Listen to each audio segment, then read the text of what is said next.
This is an emergency live stream. Please stand by for a Smitty announcement.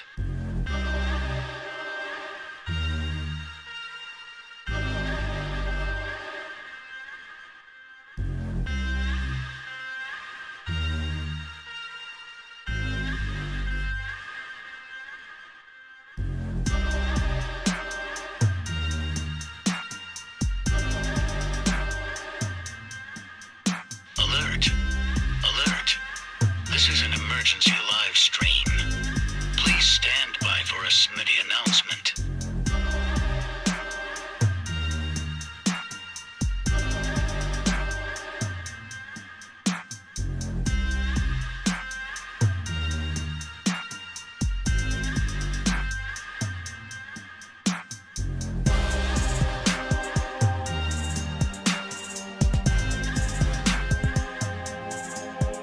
Alert. This is an emergency live stream.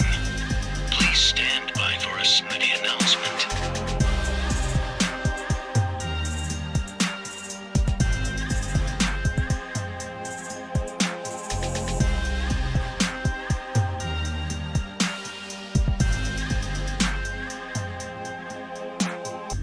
Alert. This is an emergency live stream. Please stand by for a Smitty announcement.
Alert. This is an emergency live stream. Please stand by for a Smitty announcement.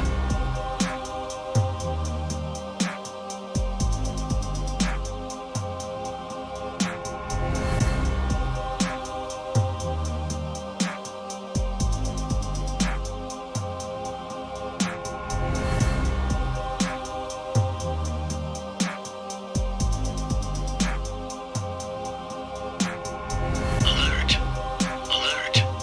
This is an emergency live stream. Please stand by for a Smitty announcement.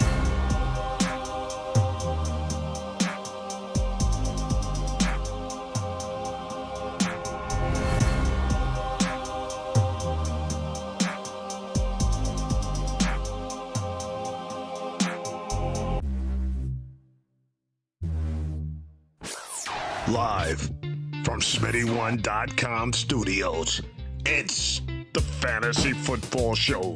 Live! Monday through Friday, 7 p.m. Eastern. Take a lap. What is going on, good people? I'm your man Smitty, and we're here with an emergency live stream.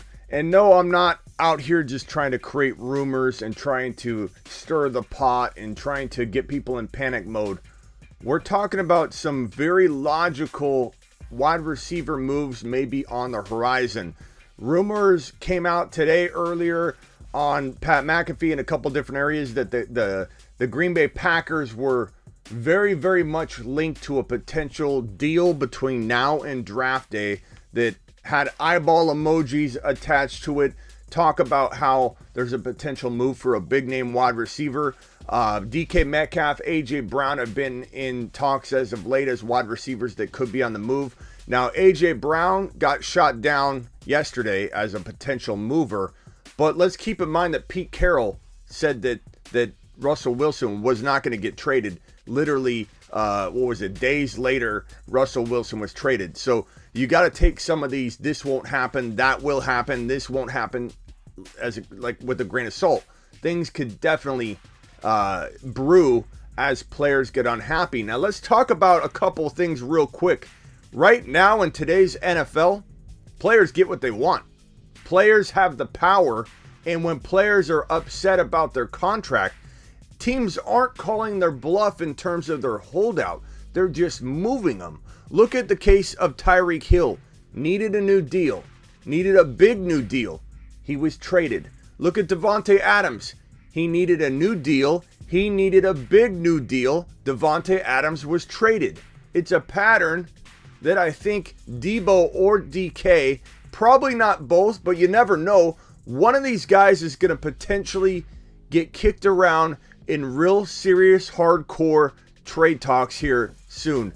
Deebo Samuel, reportedly, and I'm looking right now, has unfollowed the 49ers on his social media platforms, or he wasn't following them to begin with. I don't know that that is the case, because Deebo's a pretty much a big team guy.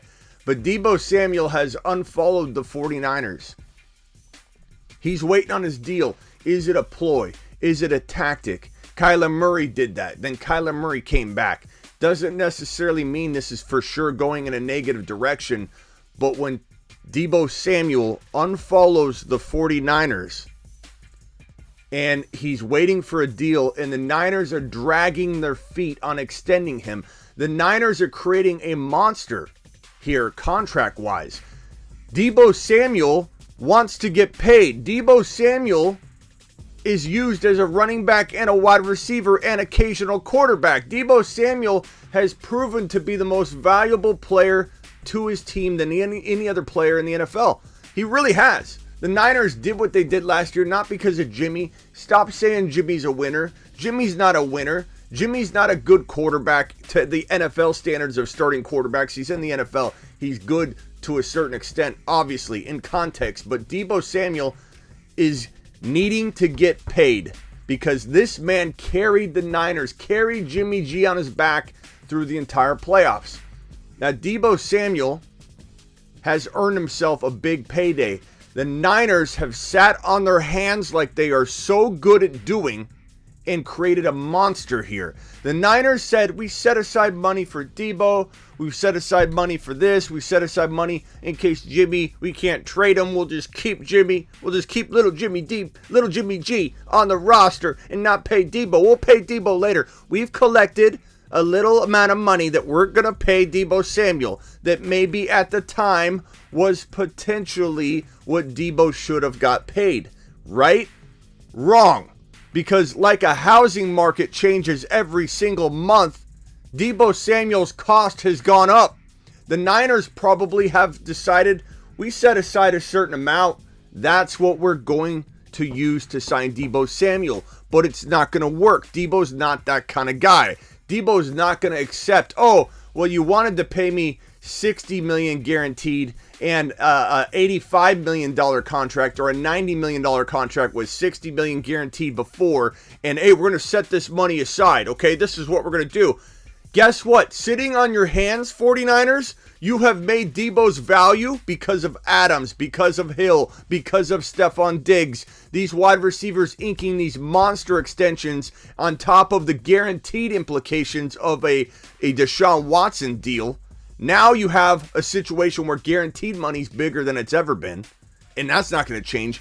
And the Niners weren't prepared for that. The Niners set aside a little bit of money that they were going to potentially pay Deebo with, and now the game has changed, and the Niners probably don't want to change their amount of money. Deebo's not having it. Deebo will hold out.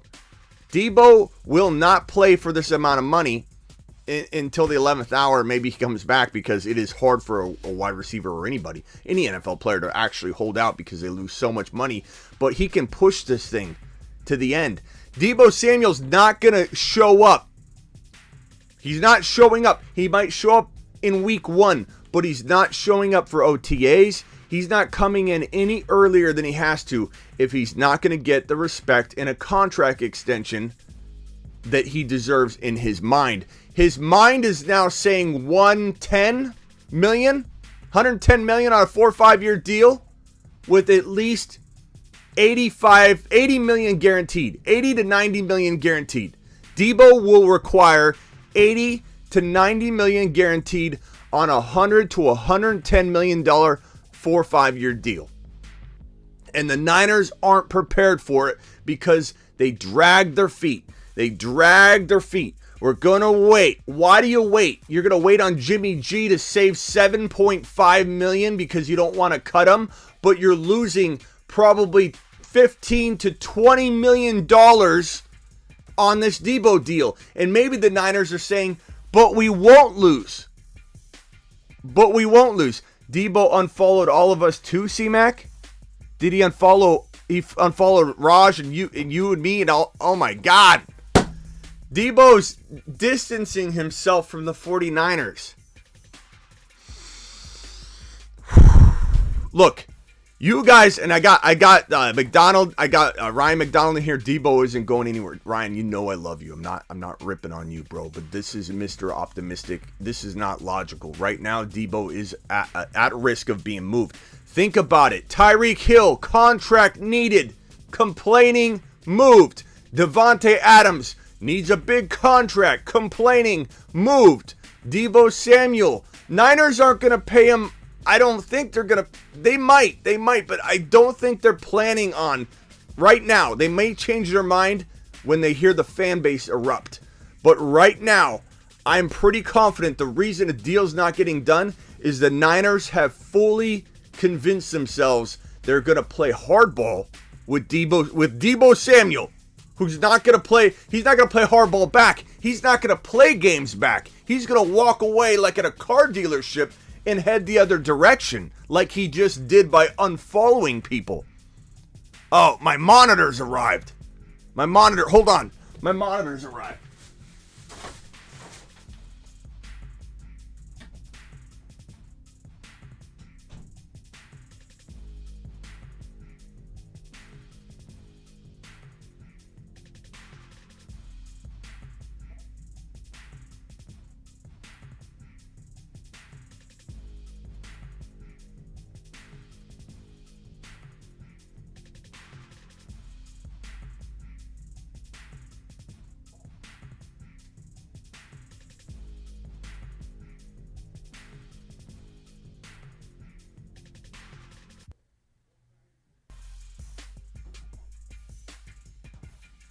Babies. Woo! Monitor arrived.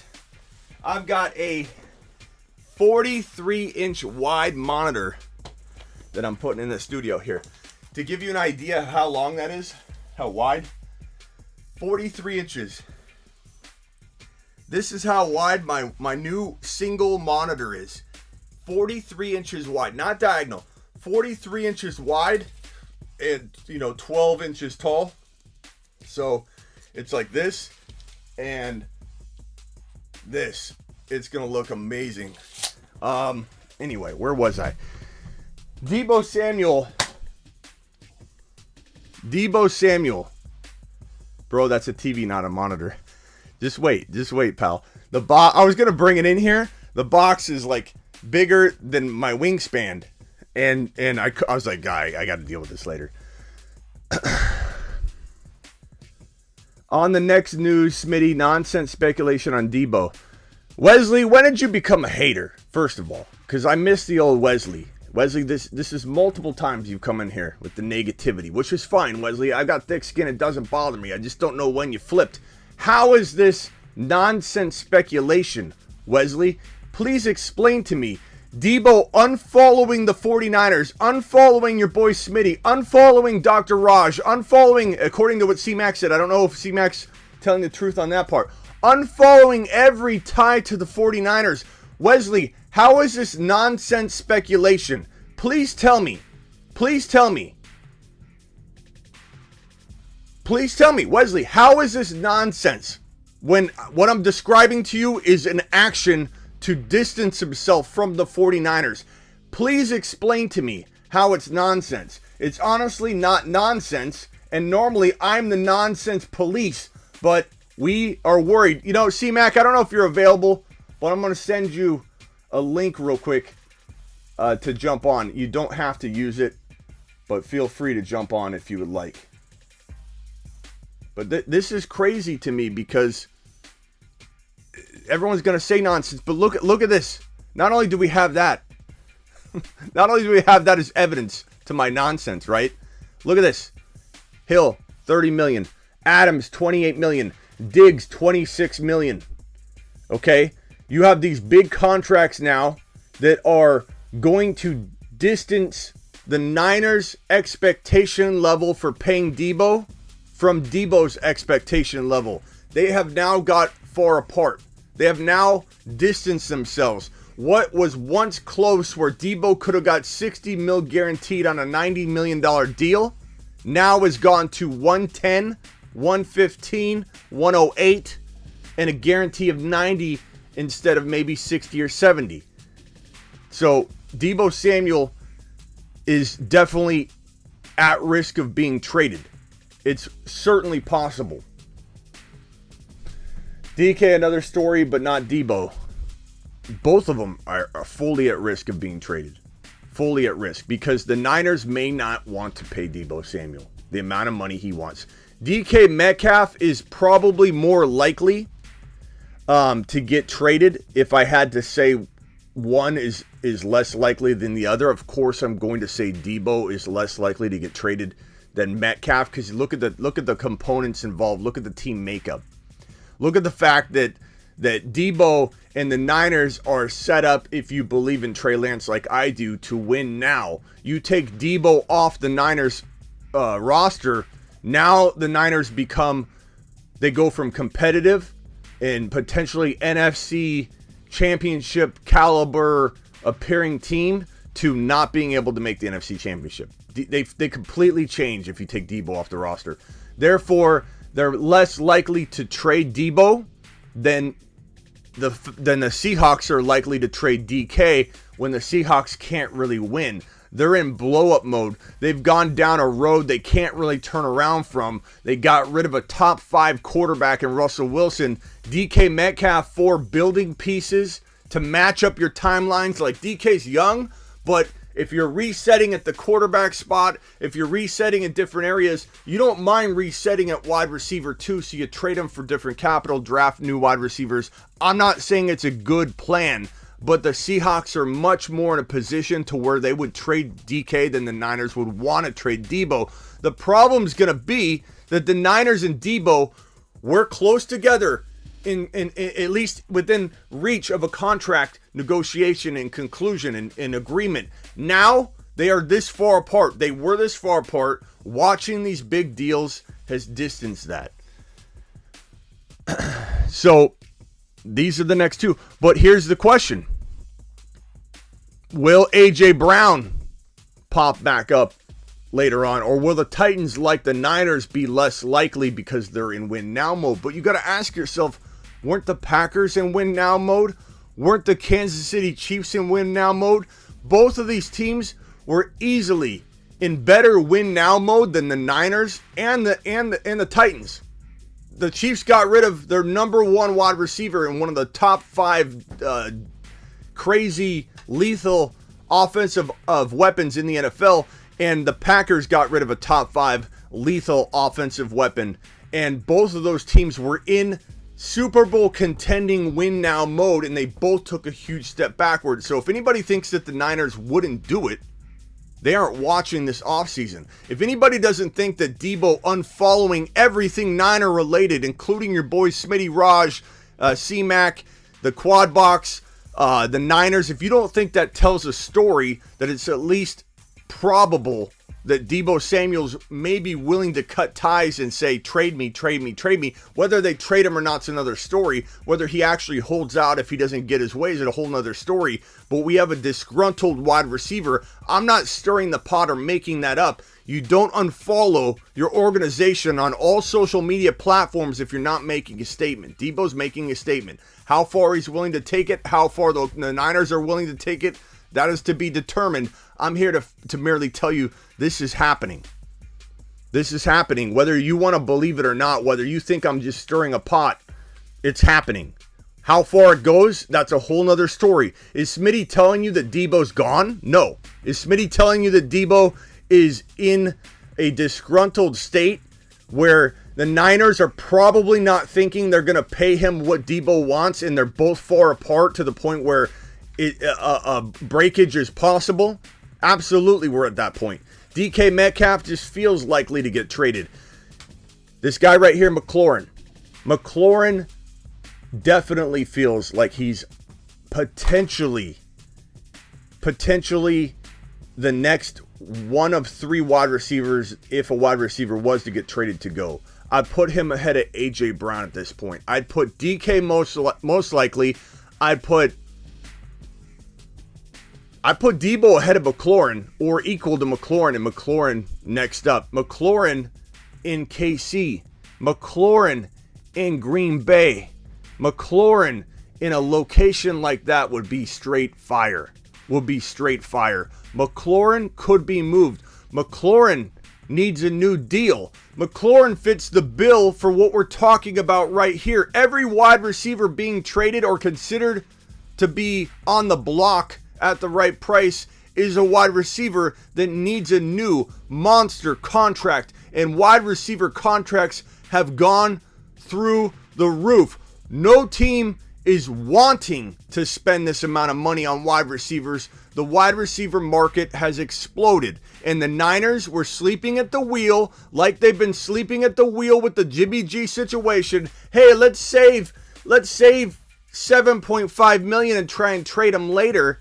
And now look where you are, 49ers. You are now staring down a tunnel that doesn't have Deebo Samuel at the end of it because you're not willing to pay the man what he deserves. If you paid the man what he deserved 3 months ago, you'd have him on a $60 million guaranteed deal that was $90 million for 4 or 5 years.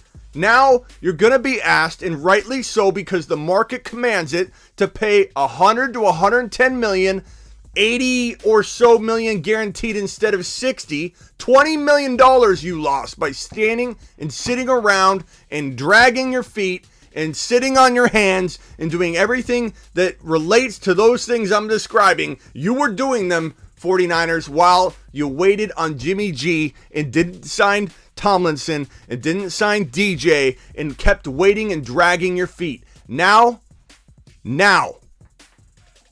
you are at risk of losing your biggest weapon, Deebo Samuel, or at least in the very best case scenario, you're pissing him off. He's disgruntled, and he's going to miss part of camp because you're going to take this the distance. C-Mac, I know you probably are working and you can't. I sent you a link in the group chat. Jump in if you want. I'm just pissed right now. I'm pissed because you have a guy in Trey Lance who's ready to explode. You have a team in the 49ers that are set to dominate the NFC if they get all their ducks in a row. They retain guys like Tomlinson and DJ, and they get rid of Jimmy G, and they move on, and they rip the Band-Aid off. They crap instead of sitting on the pot over and over, and now the team is lesser. The team is a lesser team than it was or could have been, and this is being botched at every level. I'm not afraid to say it. I'm a part of a Niner show, the Quad Box.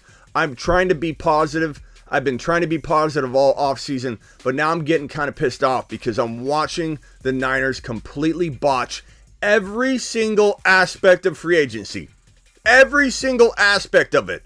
From top to bottom, the Niners are botching every single turn with the development of Trey Lance and not getting rid of Jimmy G, not supporting Trey Lance more publicly, not bringing back Tomlinson or DJ, and literally watching Deebo's price tag go up so high the Niners aren't willing to pay those kinds of dollar amounts, and if they are, they're going to have to get in that frame of mind, and it's going to take them a while because they're feet draggers. Think about it. What do you think in your mind if you're a Niner fan and you're trying to figure out how Smitty's wrong right here? I'm just being honest. If you're a Niner fan, think about it for a second. If the Niners had set aside X amount of dollars for Deebo, do you think it's in the range we're looking at now? The answer is no. If you say yes, they knew it's going to be this costly, you're out of your mind. They set aside probably $55 million. They're going to try and negotiate guaranteed dollars. Maybe we give him a $75 to $80 million deal. Let's try not to, though. That's the money. When they say we've set aside money for Deebo, we have a plan for retaining Deebo and signing Deebo, that is what they're telling you. They're not telling you we have unlimited, a blank check. They're telling you we have this amount of money set aside. It's a very small amount. We're penny pinching over here. This is what it is. Do you think these feet-dragging decision makers that are controlling the situation are going to be quick to pay Deebo Samuel the new fair market value? Because if you think they're going to jump to it, you're out of your mind, unless Deebo is trying to scare them and it works. But the Niners are in trouble. They're in trouble, and they're creating turmoil inside the organization, inside the locker room. There's indecision. Who's our quarterback? Who's not? Who's leading this ship? Does Shanahan need to go now? Because I know Niner fans are going to call me crazy by saying that, but Shanahan isn't sailing the ship in a positive direction. The ship is all over the place. He has no navigation skills when it comes to the offense. Shanahan is botching and John Lynch the entire offseason. This Niner team is being mishandled and misdirected the entire way. There's not one move other than, I don't know, I kind of like Ray McLeod. Like, congrats, you got a cornerback, because you've missed all these other things going on. But other than that, literally sat on your hands the entire free agency period, tied yourself to Jimmy G, created turmoil between players who want Jimmy G, who want Trey Lance. Take a note from Bill Belichick, who said Cam Newton, who actually didn't perform too badly in the preseason leading into his release, and instead of keeping a very good backup for Mac Jones in case Mac Jones doesn't pan out, this man, this coach, this legend, the best coach in football said, you know what? Cam, you're gone. I need my quarterback to understand he is our guy for the now, no matter the ups and downs, and definitely our guy for the future. Cam, good luck to you, pal. Mac Jones is our dude. Kyle doesn't know what he's doing. Kyle is a good scheme and X's and O's guy. He is a good cook or chef in the kitchen, but he is not a good coach. Could he get there? Maybe. When people say, Smitty, he obviously knows more than you. He sees something in practice. That's why he's holding back. No, I don't accept that. I don't accept that he sees something in Jimmy G over Trey Lance. I don't accept it, as I didn't accept anybody who said, hey, maybe Alex Smith should stay in there instead of sending in Patrick Mahomes. That the same people that wanted to sit Patrick Mahomes another year walking into his sophomore year are the same people that think Jimmy G is better than Trey Lance even right now when Trey Lance has a whole lot to learn. Trey Lance is miles ahead of Jimmy G. Jimmy G is not a winner. The Niners are winners, and Jimmy G was the last kid picked to play on the basketball team on the playground, and he got to come along for the ride. Does he lead in the locker room?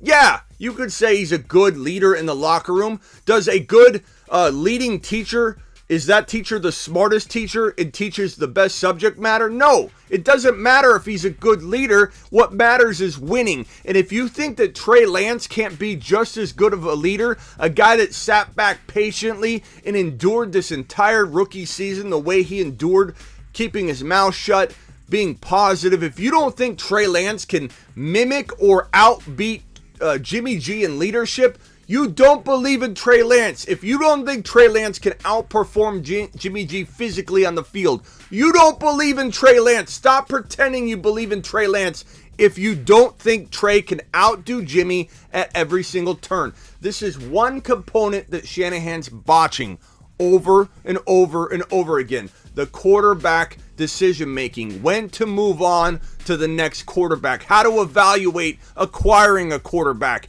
And if you think for a moment that this man, Shanahan, knows what he's doing in terms of quarterback acquisition or deciding what quarterback to put in when, you are not paying attention, because Shanahan has passed on Mahomes, on Watson. 2 years ago, Tom Brady practically begged to come to the 49ers, and he said no. Shanahan said no. Jimmy G is only marginally lesser than Tom Brady, and he's botched the entire Jimmy G Trey Lance situation the entire way and is approaching yet another season of potentially botching it or mishandling it. I do not believe that Jimmy G is even in the top 32 quarterbacks in the NFL, and the proof will be that he may, if Shanahan sticks to his guns and puts Trey in, even though he's creating turmoil, that Jimmy G won't be starting in the NFL if he's the backup to Trey, proving my point. He's not a top 32 quarterback. He's not a top 32 quarterback. If you feel differently, good for you. Good for you. I don't, and I don't have to waver on it. It's how I feel. It's how my eyeballs assess the situation. Jimmy G is not a top 32 quarterback in the NFL. You can at me all you want. You can get upset all you want. He's not a good quarterback. He had 18 or so turnovers and 4 touchdowns last year. He's not a good quarterback. He's not a good quarterback. Open your eyes. Open your eyes. He's a terrible quarterback from a starter perspective in the NFL. He is, bottom line. Is he 33, 34? Sure. If that's your standard of good quarterback, sure, he's in the NFL. He's 33, 34, 35, whatever. He's not a top 32 quarterback. That's why he's currently in a position to not start in the NFL in 2022. And Trey Lance is watching all of this. Trey Lance is having to sit there and take this again for another season. No wonder Deebo's upset. Deebo, not because he loves Trey Lance more than Jimmy. He probably doesn't care at this point, but this is how they deal with everything. Not bringing back talent, wavering, and not knowing who your quarterback is, tying up this money on Jimmy G instead of moving on when the whole team's probably like, this crapper, get off the pot. And now Deebo's watching his money be affected. And now Deebo's watching the price tag go up. And Deebo knows that this team is not ready. Maybe they will get there after a lot of emotional stress and some counseling, but they're not ready to pay Deebo fair market value, which is why we're here today talking about potentially Deebo Samuel being the next big name wide receiver that needs a contract like everybody on this list to get dealt. He might be the next to get traded. Tyreek Hill needed a huge payday. Tyreek Hill was inches away from signing his deal, his extension with the Green Bay Packers. But guess what? The deal that Adams struck triggered Tyreek Hill to pull out. He was literally about to sign. He was maybe a half a day or a day away from signing, according to the reports. He had already settled on, okay, I'm returning. I like the contract. Davante Adams changed the game. He said when he saw Adams' deal, it changed for him. The Packers didn't want to pay him an increased amount. They already worked to get to the point they were at. They decided to trade him. The same thing with Deebo could potentially happen. The Niners don't want to pay him what the current fair market value is, similar to the Adams situation when Adams was the Hill situation when Hill was going to get X and the Niners were ready to give away X amount. Deebo was probably willing to get close to where the Niners were in terms of the dollar value than these two guys and Diggs, and then Deshaun Watson's $230 million guaranteed deal. The guaranteed money game has changed. Everything is about guaranteed money now.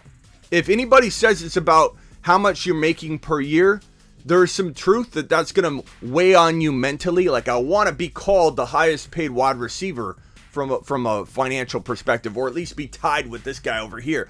But what's more important now than ever is guaranteed money. Deshaun Watson's contract changed everything. The guaranteed money is the most important piece, the most difficult part for a team now to swallow. Teams were giving out big deals, and if you don't buy into what I'm saying, think about Christian Kirk, who was just seems like a year ago now. Christian Kirk just inked that deal where he got, what was it, 77 million or whatever it was, 77, 80 million for 4 years. 77 million, I believe it was, for 4 years. Everybody's saying Christian Kirk changed the game. None of us can have nice things now because of Christian Kirk. Christian Kirk did this, Christian Kirk did that, he's now a baller. But what people don't realize is Christian Kirk, he signed a deal before the guaranteed money thing got out of hand and crazy. Christian Kirk got screwed in a way because he has $37 million guaranteed on a 2-year with options of 3 and 4 that are voidable. So Christian Kirk's contract, even though it's still ridiculous from a yearly perspective, it's insane. I'm not trying to say that it's not, but he's only getting $37 million. Had he signed post Hill and Adams getting their inked deals, their guaranteed money, Deshaun Watson getting his $230 guaranteed, Christian Kirk would have got $50 million guaranteed, not $37. So everybody thinks it's about the top number. What is the amount? Oh, it's about the guaranteed money. Once the guaranteed money matches the total contract amount, like Deshaun Watson's, $230. Well, what's the guarantee? $230. Then it's one number. Now it's all about guaranteed money. This is the way the NBA operates. The NFL never operated this way. You would get a running back that would sign a 4 or 5 year deal for $65 million back in the day, and you're like, oh my God, $65 million. That's crazy. But it was really 28. It was 7 guaranteed. It was 1 year, first year we give them 10, and then it was the player was expendable. That's not the way it is anymore. Wide receivers are changing the game. Deshaun Watson's changing the game. And what Lamar Jackson does next will determine everything about the NFL and contracts going forward. Everything is going to revolve around Lamar Jackson. Because if Lamar Jackson accepts that Deshaun Watson's contract was an outlier, and it's not something he can follow that same path and acquire, then contracts could fall back into a little bit more reasonable of a place and expectation level. But if Lamar Jackson says, no, I want $230 guaranteed, just like Deshaun got, and if the Ravens accept, which they might accept, everything changes from the NFL perspective in contracts. Now you have a baseline. You don't have an outlier. You have a literal baseline. And it's going to be shocking and league altering and financially altering to everything we see going forward. A lot revolves around Lamar Jackson. A lot. It would also revolve around Kyler Murray if the Cardinals were willing to pay him. But if the Cardinals weren't willing to pay Kyler Murray in the old climate, the old contract climate that didn't have the guaranteed money, he was looking at 60 mil, 70 million. Now Kyler's going to want upwards of 150, 140, 125. The Cardinals aren't going to pay that. They didn't want to pay 70. So I don't think Kyler's going to change the game. The Cardinals, I suppose, could get scared about a continued increase, and maybe they come in and say, let's meet in the middle, give you 140, and we'll guarantee, 100 or something, and maybe Kyler gets what he wants. I doubt it. I don't think Kyler's going to get what he wants because they didn't want to pay him based on the way he carries himself. They didn't want to pay him in the old contract environment just 2-3 months ago. So let's talk about potential landing spots for these guys. I mean, honestly, guys, I truly believe we are looking at one of these 4 guys on this screen.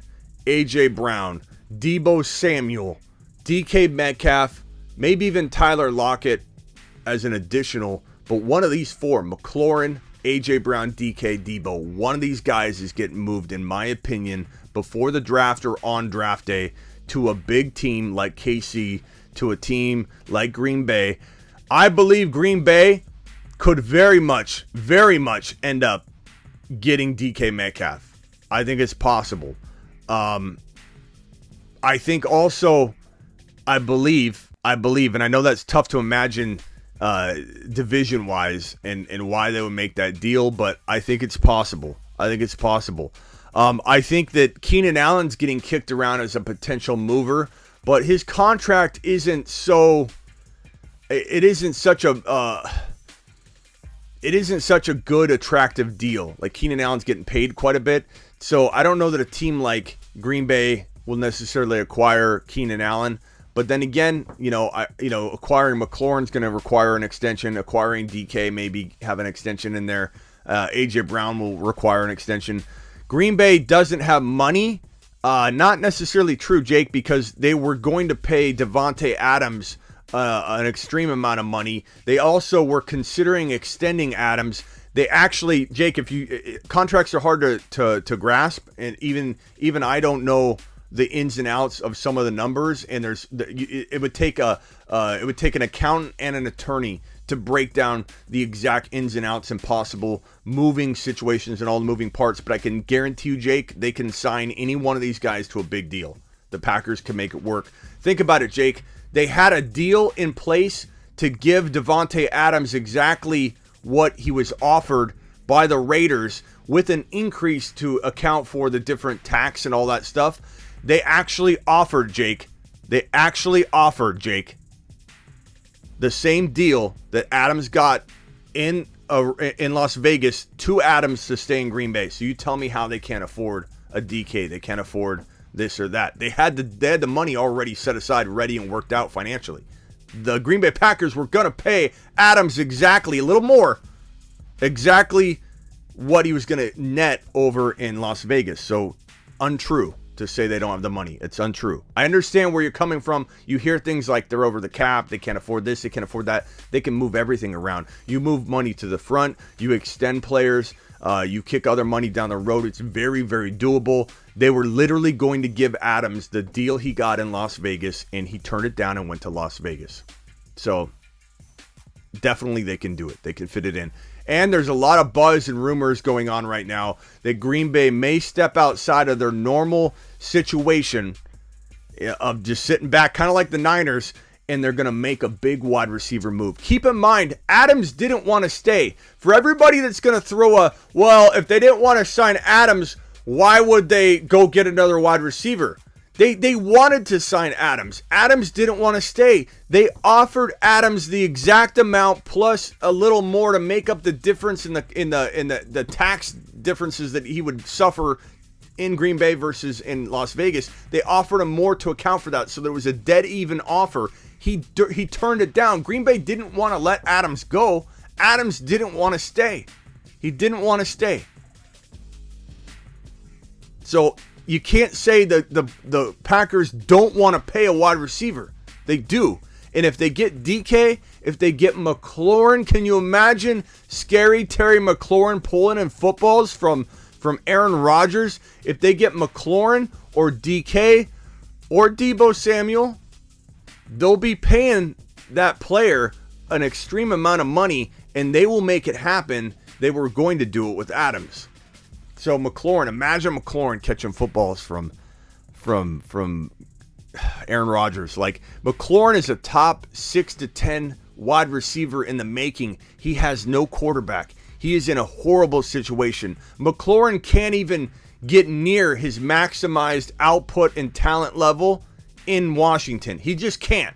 And it's a shame, because it's like watching a vehicle that has the best engine in the world that has literally no tires on it. It's got rims. It could only go so fast with the rims. It's going to damage the rims. McLaurin's going to get hurt and damaged playing in Washington with hospital passes being tossed to him by Wentz. It's going to be a nightmare for McLaurin and McLaurin owners. McLaurin can't get himself anywhere near his potential in this situation in Washington. He is a top 6 to 10 wide receiver. People don't understand that McLaurin is a top 6 to 10 wide receiver in terms of fantasy and NFL. Put him in the top 12 as a wide receiver locked if he's in the right environment, if he's getting fed the football properly. This guy is Antonio Brown in a way that no defense can contain him. Not in today's NFL rules. No one can touch him. If you move him all over the field, scary Terry McLaurin would be one of the most elusive wide receivers in the NFL. He'd have Tyreek Hill vibes. He'd look like Antonio Brown from the past. This kid would be unreal. And everybody comes in and judges him based on his current and past environments. Oh, he's this good. McLaurin's only okay at route running. McLaurin's only okay for getting this amount of number of touchdowns. McLaurin can't do this. McLaurin can't do that.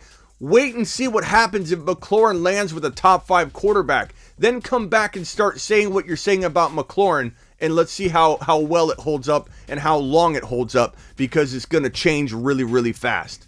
McLaurin on the move? Maybe. Deebo on the move? Maybe. And if you're just joining and you're like, what do you mean Deebo on the move? He's unfollowed the Niners on all social platforms, unfollowed the Quad Box crew that he was following. He's distancing himself from everything 49ers. Anything that's going to show on his page 49ers. He didn't even want to follow anybody that he was following that had relations or ties to the 49ers. It could be posturing. It could be a negotiation tactic, but that is a signal that there's unrest and he's not happy and he's ready for his deal and he wants his deal now. He's ready for it. He wants his deal now. And he deserves his deal now. And you know the Niners are in panic mode because they didn't set aside enough money to pay Deebo Samuel what the current asking price is. The fair market value is completely different today than it was 2 months ago. And you know the Niners didn't hold a certain amount that would account for the increased cost of signing that is now looking at every single team that has a wide receiver that needs an extension, like Deebo, like Metcalf, like McLaurin, like A.J. Brown. These guys are all at risk of being traded. Or, if you will, not risk, maybe in a good position to get traded. In their mind, it's not a risk. They want out. DK doesn't want to sit there and catch footballs from a no-name quarterback or Geno Smith, or let's say they get Baker Mayfield and they bring Baker in. DK doesn't want to play with Baker Mayfield. DK wants out. Deebo doesn't want to catch hospital balls from Jimmy G if Shanahan can't crap or get off the pot. He doesn't want to deal with that. He wants to get paid. Deebo Samuel is a special breed. You know, I've been in clubhouse rooms with him before, and he doesn't care. He doesn't care what anybody thinks. He'll do his own thing. He'll do what he feels is right for him. Rightfully so. I'm not saying that's a bad thing. But if anybody thinks Deebo Samuel can be intimidated in a contract negotiation, you are out of your minds. This guy won't care. He'll walk away from the table so fast. Deebo Samuel ain't having it. He ain't having it. Now, he can only push it so far because holding out is very costly for a player in the NFL in today's NFL rules, but he'll push it to a point where it's going to disrupt the entire organization, disrupt the development of Trey Lance, because how are Deebo and Trey going to get on the same page if Deebo's holding out through OTAs and Deebo's pushing this thing to the limit? How is this going to be beneficial for Trey Lance and this team walking into 2022 because the Niners sat on their hands and dragged their feet? It's craziness. It's madness. And we're going to hit the voicemails. Hey, Smitty, just wondering how you draft best ball. If you're drafting 3 quarterbacks per team, 8 to 10 receivers, 5 running backs, 2 tight ends, so just how are you breaking down your team? So in best ball, bro, it's the same thing. Best player available at every turn. I'm not changing or detouring my stance. The only thing different with best ball is that stacks help a lot. It also helps to draft guys like Javonte, draft guys like DK before he gets traded here, because he's already packaged in with the risk where you're drafting DK. He's already fallen quite a bit. He's going to develop and still produce a certain amount of points even in Seattle if he stayed. So you're buying him at his baked-in value, his baked-in risk, and then if he gets traded, boom. Javonte is going to climb to the moon. Breece Hall in redraft's going to go at 10 to 15 in August. He'll go at 10 to 15 overall, Breece Hall, in August. And people are letting him in best ball and redraft leagues fall to like 3.1 to 3.12. So those are some of the best ways I can advise you to draft in a best ball. Let's go ahead and go with the most recent question from Bruce. Hey, Smitty, where do we put Irv Smith? Dynasty? Bruce, we're talking about players like Deebo, DK, Devontae, and Tyreek Hill. You're going to bring him Irv Smith?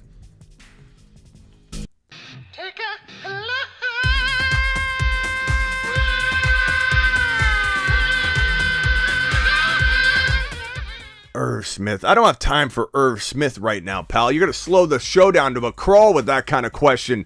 I don't like Irv Smith anyway. Hey, Smitty, it's Tariq. How's it going? With Stephon Diggs agreeing to a 4-year, $104 million extension with $70 million guaranteed, what do you think that the Bills are doing? Are they going all in to win the chip in the next couple of years? Absolutely. And secondly, what's Deebo's value and payday going to look like? Is he going to set the bar? Thanks, man. Yeah, so covered a lot of this already, but it's a great question. Yeah, the Bills aren't messing around. The Bills are doing what we all hope that the Niners would do, that a lot of these other teams would do. Irv Smith ain't a top 5 tight end, Matt. I'm sorry.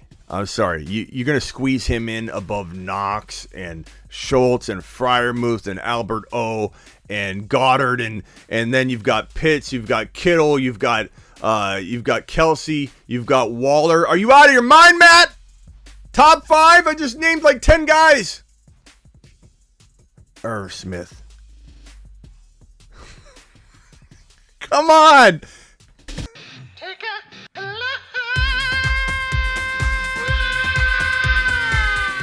I don't have time. We don't have enough time to even go through the full take a lap segment. We gotta keep rolling with the news. Danny, ask me something. Here, let's go to Silver Rapture. He can't let me down. Yeah. He's here. He's over there. Yep, he's right over there. Yep. I don't know what you said, Silver Rapture, but I love it. Yeah. Come on back. Danny. Hey, Schmitty, it's your boy Daniel.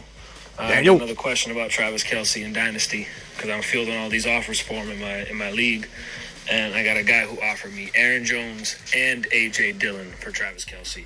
What do you think about that? Just kind of let me know, and keep up all the great work, man. If you've got tight end like Freiermuth or a backup, I probably take that. Potentially, if you're in build now mode or future mode, like if you're not winning with Kelce, it's not a horrible move. I would try and move him for more in a different deal, though. I'm not gonna lie. I like A.J. Dillon, but Aaron Jones. If you're in win now mode, then Aaron Jones won't really help you, and then you're banking on A.J. Dillon. I think you can get better. I think you could try and go after the 1.1. Give up a future first if you plan on your future first being bad, or give up a second, or give up a different player in conjunction with Kelce to get the 1.1. Go get Kyle Pitts and give up something using Kelce. Go get a wide receiver that's very doubted, like Waddle using Kelce. I just don't know that I love the A.J. Dillon, Aaron Jones approach. It doesn't excite me. It doesn't make me feel like that's a good move. I'm going to say no to that in general. Not that I don't like the idea of trading Kelce if you're not in win now mode, but definitely not. Smitty is on tonight. Thanks, Fantasy Dog. Deebo on the way to the Jets. Might be. Really hope he gets top 5. You talking about Irv Smith still? Stop talking about Irv Smith on this show. Irv Smith is banned from the show. Irv Smith is trash, says Derek. Why are we talking about Irv Smith? Please get to more prudent matters. Freiermuth. Let's go, Freiermuth. Give him another lap, says Fantasy Dog. Matt's laughing at himself. We had a super chat earlier. Did I address that? Shoot. Let me go back up and check it out. Super chat from Ant-Man. Are you still here, Ant-Man? I apologize, bro. Ant-Man said, thank you for saying this. Fans been ignorant. Thank you, Ant-Man. Appreciate you dropping a super chat to help out the show. You're the man, the myth, the legend. Ant-Man. Tam Man. Irvy. No Irvy. Stop talking about Irv Smith and Joku breakout. No, stop talking. We're talking about big names here. We've got the biggest names in football on the screen. You're bringing up Irv Smith and Nico Collins. and I don't know, Chase Edmonds. Let's talk about great players. Now I'm going to get Chase Edmonds. What are you talking about Chase Edmonds for, Smitty? I like Chase Edmonds. He's in a 3-headed monster committee, and he's the least talented of the 3. Let me just tell you that about Chase Edmonds. Derek knows what I'm talking about. Jorge knows what I'm talking about. If Deebo leaves, I'll leave hate comments on the 49ers social. That's what Drew ain't having it. Drew C is the top super chatter of the year, by the way, with a 105 spot. So if anybody wants to drop more than $105 in one live stream, because I think you can only drop 100, so you had to drop 100 and then a 5 spot. But you drop them in the same live, we'll add them together. But Drew C dropping a 105 spot in a live stream. He's number one. I'm gonna try and keep that. If I forget to put it up top, just remind me, guys. But every live stream, I'm going to keep the top super chatter of the year in the top corner. We might do like a top 3, but it's right now we're going to go with the 1. Deebo to Miami. You can't put anything past McDaniel, but having Deebo, Tyreek Hill, Waddle with Tua as the quarterback, it's like having a pea shooter with bazooka ammunition. 3 bazooka, missiles sitting there, and you've got a little tiny, pea shooter, little BB gun that's supposed to fire these 3 off. Like, you can only do so much with those. Like, I don't know that Deebo helps them. I don't think they can use all 3 of those guys enough to even warrant. Like, it's going to be like an uncomfortable super team that doesn't mesh well at that point. You got to get you're better off selling the farm for Brady and bringing Brady over to utilize Waddle and to utilize Tyreek Hill and Gesicki and the running backs properly, because Tua won't be able to fully utilize them. I'm not saying they won't win, but how are the Miami Dolphins going to make the playoffs anyway? They need to make a push for a better quarterback. I truly believe the quarterback for McDaniel 1.5 years from now is not on the roster. I don't know if they make a midseason trade. I'm just trying to give you a general feel that a year and a half from now, the starting quarterback for the Miami Dolphins will not be named Tua. It won't. It'll be somebody else. He's not the guy. 3 missiles and a BB gun. I'm dead, says Ozzy. Look, you can only fire so much ammunition out of a BB gun barrel. Like, you can't throw Deebo, Waddle, and might as well bring. What are you going to bring over? Why don't you bring over Dalvin Cook? Why don't you put Dalvin Cook in the? Hey, maybe you could get Kelsey too, and let's see if Tua can complete 4 passes in a quarter, and then we'll see what we have there. I think Tua will do well. I don't think he's great. I think he's a good, decent quarterback, bottom 20 or bottom 10 in the league, so he's not even a top 20 guy. But you give him these weapons and he breaches into the top 20 by default. But not because he's good. It's because he's got super weapons all around him.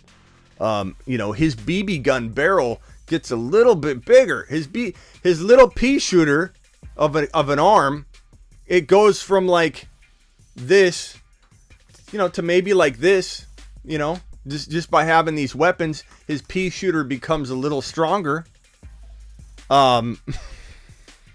Bottom 12. Miami won't make the playoff. I agree, Matt. I agree, because you've got the Buffalo Bills winning that division. I don't think Miami Dolphins can win the division. I don't think they can. They could. It's possible. But give me the Buffalo Bills all day.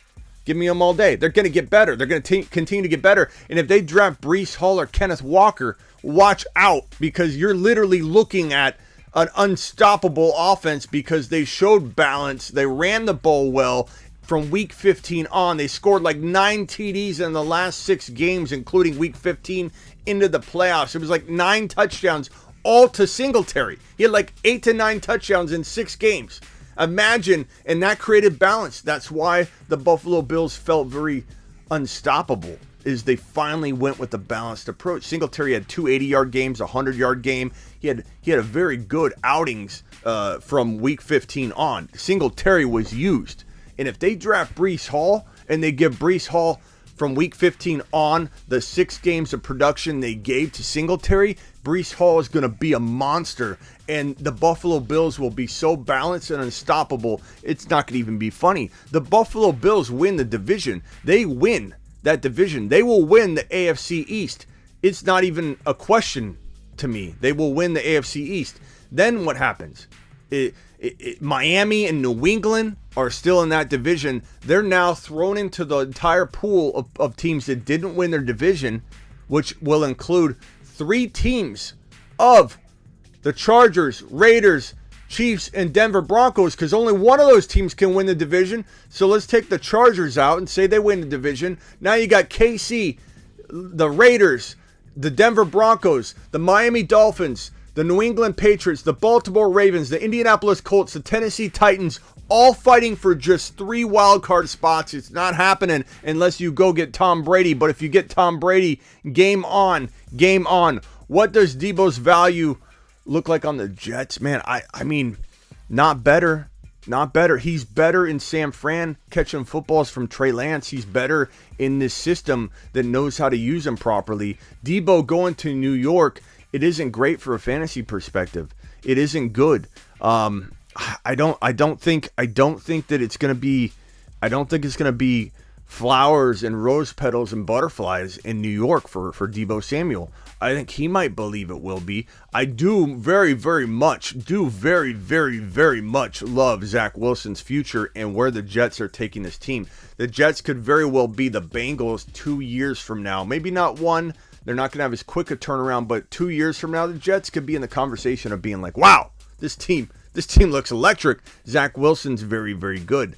Deebo in New England would be a disaster, Jim. I don't know if you're a New England fan and this is just your hometown talking, but this would be a death trap for Deebo Samuel's fantasy value.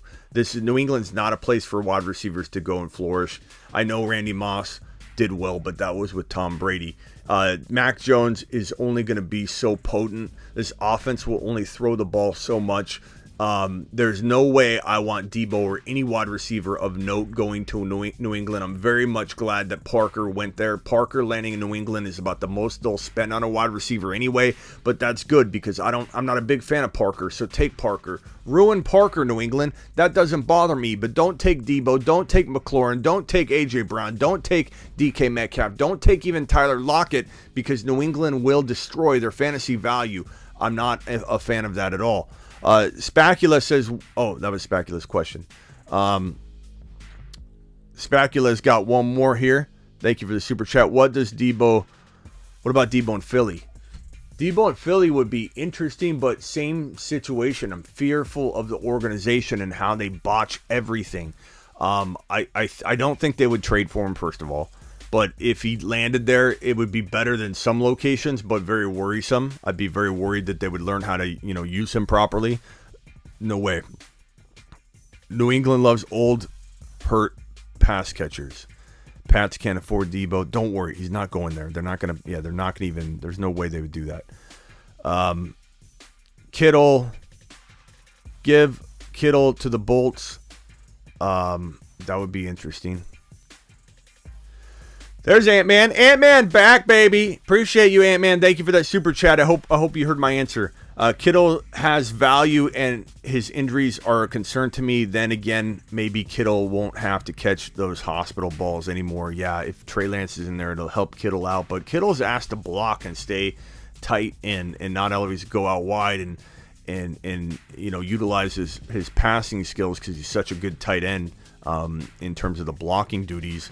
That it's unfortunate. He loves to do it, though. It's not like he's complaining, but it definitely makes him inconsistent because he can go and do 110 and 2 scores one game and literally vanish for 4 straight games because he's blocking. Now, part of that could have been the Jimmy G factor in that they had trouble protecting him and Jimmy G was limited, and maybe Trey opens up the offense to the point where Kittle can do a lot more and be more consistent and catch more passes. That could be the case. They might use Kittle differently to keep defenses honest that are trying to spy on where Trey Lance is at all times. They might change some of the scheming and provide Kittle with more interesting ways of trying to create misdirection to protect Trey rather than block for Trey. That's always a possibility. I need to change my YouTube profile pic on YouTube. I look like a baby there, says Ant-Man. Ant-Man, how old are you, pal? This is like Ant-Man when he was in high school. He's like 75 years old now, probably. Appreciate you, Ant-Man. Deebo at the Jets will ruin his career, says Tyler. I don't like him in the Jets uniform, pal. Not now. Once they're more developed, I could get behind it. Yeah. Fantasy weapon destroyers, Trubisky, Tua, Goff, Wentz, and Jones. Exactly. My boy Michael, CPA. Michael from accounting knows what he's talking about when it comes to number crunching and he's correct. You want to destroy a wide receiver, send him to New England. Send him to Mac Jones. Send him to Daniel Jones. Send him to Wentz. Send him to all these locations. And Michael from accounting's on point right there. Terry reuniting with Paris Campbell, Pittman, outside numbers would be dangerous. I wouldn't mind McLaurin in Indy catching footballs for Matt Ryan. I could think of better locations, but I wouldn't mind that one. Okay, boy. So this is crazy. This is crazy. I know a lot of people are going to say that I'm stirring the pot. I know a lot of people think I'm just trying to make waves and create headlines and get views and clicks. I'm not. If you know me by now, I will cry out on the rumors that may or may not happen. It's not that, and I don't want people to think that I'm trying to predict that this will or will not happen with a certain percent of accuracy. My job isn't necessarily always to give you a finite prediction or percentage on something that I can't control to happen. I have no control or any ability to measure fully or accurately the likelihood of a Deebo Samuel trade.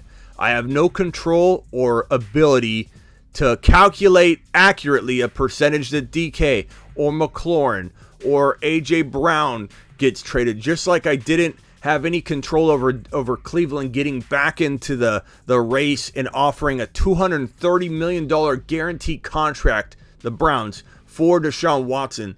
I can't predict those things, nor can anybody expect them. So if people come in here and they say that you're reaching on a Deebo trade because you're a Niner fan and you can't swallow the idea, or Metcalf isn't going to get traded, or AJ Brown, they already shot it down, Smitty, didn't you know, don't you research these things, or McLaurin's not going anywhere.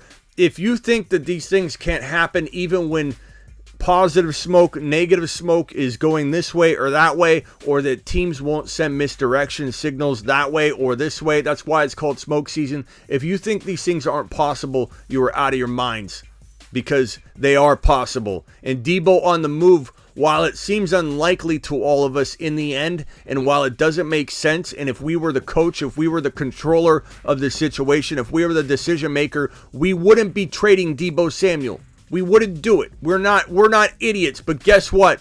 I question whether Shanahan and Lynch don't hold that label, because these guys are dragging their feet at every single turn this offseason. And I guarantee you, whether they end up changing their mind and paying them later or not, I guarantee you Shanahan and Kyle Shanahan and John Lynch, I guarantee you these two guys had a certain amount of money in store and in mind for Deebo that isn't coming close to the fair market value anymore. This was money they assembled or calculated 2, 3, 4 months ago when it was a completely different landscape.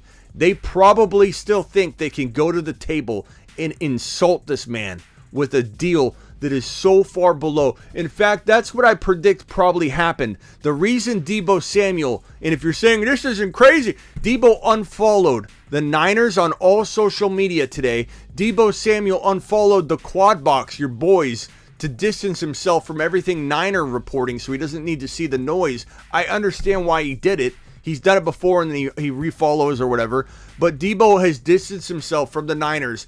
My prediction is that the Niners made a lowball offer based on a different landscape 3 or 4 months ago, and Deebo was so offended, he walked away from the table, unfollowed the team, said there's no room for negotiation here. You either meet my demand, I'm not coming back to negotiate. My price tag is what Hill went for. My price tag is what Adams went for. My price tag is probably more than what Diggs went for, because I do more than Diggs, is what Deebo is going to say.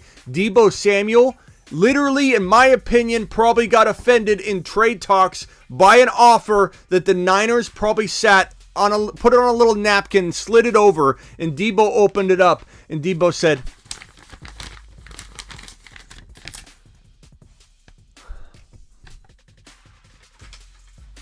$40 million? You're offering me $40 million? You're offering me 45 guaranteed on a $65 million contract? That's what they would have offered him 4 months ago. And they would have negotiated up to getting $60 million guaranteed, maybe a $90 million 5-year deal. That was months ago.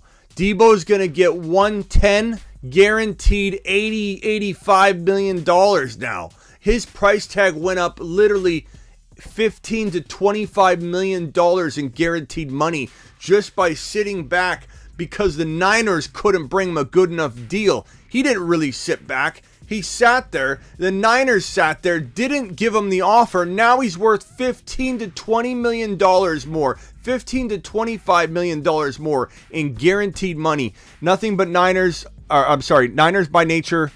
I'm sorry you had to come into a negative show today. I know you're a huge Niner fan, but I've been tearing apart the Niners organization. I would trade him for a haul and get Watson and keep you can kill. Deebo hasn't done enough. Wow. Okay. I didn't expect that from you. I believe Deebo has done enough. I believe Deebo is the heart and soul of the team. I believe Deebo is worth $85 million, $80 million guaranteed. Based on the current climate, he's worth that. If you're going to pay what's equivalent. What happened to playing your contract out, Smitty? Aaron, it's all about losing a player. You've got to lock. There's a game in the NFL called you've got 1 or 2 years left on a deal, bro. You can walk. Deebo can walk. If he played out this deal, he could walk. The Niners don't want to lose him. That's why you trade a player when they're in their final year and you can't work something out. Like Davante Adams, franchise tagged on 1 year. They traded him. Tyreek Hill needed a new deal. They traded him. McLaurin's going to need a new deal. AJ Brown's going to need a new deal. Whenever players have 1 year left on their deal, the teams want to get something before they lose them outright. Aaron, it's a negotiation. It's a cost benefit analysis they do on whether they want to lose them for nothing or make a trade now and kind of calculate how they can revamp and still maybe win or be competitive this year. How competitive are you? In the case of DK Metcalf, you aren't competitive, so you're going to potentially look to trade him. Now, DK's got a different contract, but DK is deserving of getting paid more. Deebo is going to be a monster again in 2022 in San Francisco. I know he's at risk of getting hurt. I get that. But guess what? Deebo elsewhere, I don't know about. I don't know about Deebo being used differently. I don't know about Deebo moving teams and being utilized in a way that is going to make him similar to what he produced last year. Could he? Yes. But is Deebo going to be the same player on another roster? I don't know. I'm certainly not going to rank him the same place where I rank Deebo now at 11, 12, 13, 14 overall in a redraft mock draft. Probably drop Deebo below Adams and Hill and a handful of players. Swift, I'd probably drop him below Swift. I'd probably potentially move a couple other guys. I'd probably rather have Breece Hall than Deebo Samuel if Deebo Samuel's moved to a location that I don't really feel ultra confident in terms of replicating his numbers. Deebo Samuel potentially on the move. I'm telling you, it's possible. The man's unfollowed the 49ers, unfollowed the Quad Box. He's unfollowing everything 49er on social media. He's posturing. He's making a stand. Whether it turns into anything is another topic, but he's not happy. DK Metcalf, not happy. Rightfully so. Davante Adams wasn't happy, needed a new deal. He was traded. Tyreek Hill was not happy, needed a new deal. He was traded. Deebo and Metcalf fit the bill. McLaurin fits the bill. AJ Brown fits the bill to an extent, but his team doesn't want to get rid of him, and they're willing to let him be unhappy and sit there because they want to win. Deebo and DK very much mirror the situations of Hill and Adams. That's what I'm here to say. McLaurin very much mirrors the situations of Adams and Hill. That's why I'm here talking about it. Appreciate everybody being here today. Subscribe if you're new. Punch that thumbs up. Hit that subscribe button if you're new and wipe your feet at the door. We're live every single Monday through Friday here on the Fantasy Football Show. I appreciate everybody being here today. We had just an enormously active chat. We've had 90 to 130 people in here the entire show talking about this really, really important topic. Swaggy was first in the building. One Love was second. Phillip was third. Aaron was fourth. Matt Clamp was next, and so on. Tariq, appreciate Tariq being in here. Tanner, Tariq, I'll send you that invite a little bit later tonight. Just look for it later, and I'll send you a voice message. James, for anybody not on my sleeperu.com, go to sleeperu.com. Sleeper, the letter U, like a university.com. Get all your rankings, your trade calculators, your bold predictions, and 2 years of text advice goes to anybody that buys my top level lifetime membership. Never pay for content again. Get 2 years of one-on-one text advice with me. Leave a comment. I respond to every comment.